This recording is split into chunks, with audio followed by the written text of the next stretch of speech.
Hi there. It's Karen Beauvais, your responsible broker, coming at you. Coldwell Banker Distinctive Agents. Today I'm going to talk about the new HOA disclosures that are now required on the 2019 Colorado Real Estate Contract to Buy and Sell Real Estate. They've made big changes to the state approved contract regarding the HOA disclosures. Maybe you haven't taken a good look at it or taken the class, but I just want to remind you that as a result, the HOA disclosure requirements are substantially changed, requiring the seller, meaning the seller, the listing broker, to provide articles of incorporation, bylaws, operating agreements, rules and regulations, party wall agreements, responsible governance policies, the annual meeting minutes, all current and prior fiscal year board meetings, executive board meetings, manager minutes, and also the end of the year balance sheet and the income statement.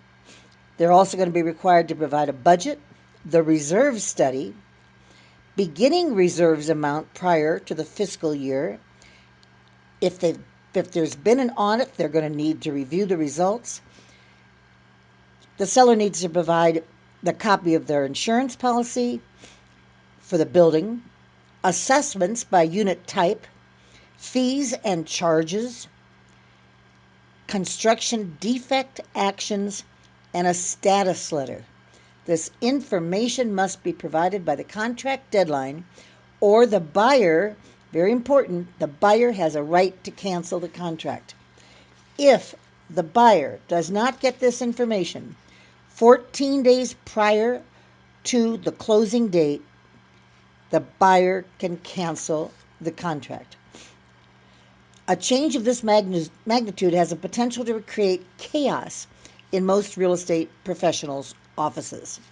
The reason for that is that it's so difficult to get this information from our HOAs.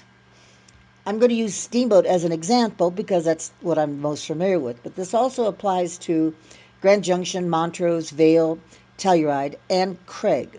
Anybody selling a common interest community, a condo or a townhome, needs to provide all of this information.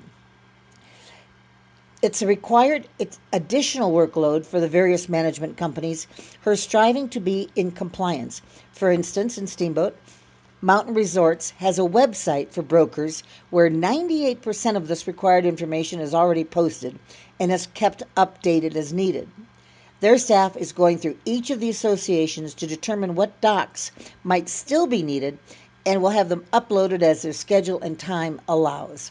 Of course, this has to occur right now during the winter, where it's their busiest season, where they're trying to accommodate all of their guests at the same time. Here's the crux of the issue. This past week, Steamboat has had several association managers call our board office and tell our EO that they've been contacted by brokers requesting association documents, and when asked for their deadline, it's usually 5 o'clock that afternoon or first thing the next morning. It puts the responsibility on the managers to drop everything and respond to the brokers when the brokers expect a 5 or 6 hour turnaround for documents that could take hours to comply together. What if a manager or someone in charge is out of the office or on vacation or sick? Then what happens to the broker's deadline? All kinds of breakdown scenarios can occur.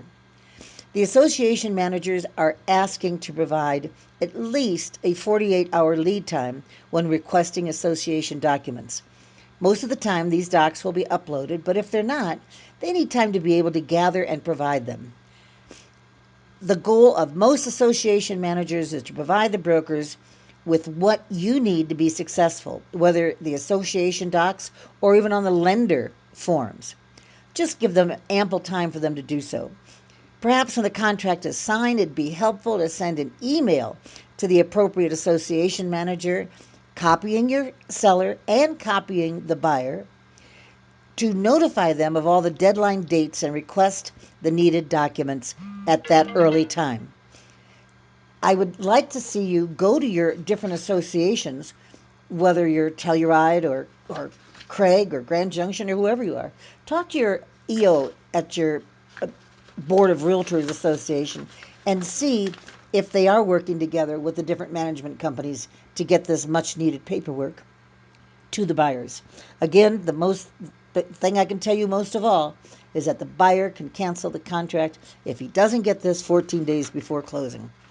All right, that's all I've got for you today. Have a wonderful, wonderful selling day, and thanks so much. Bye bye.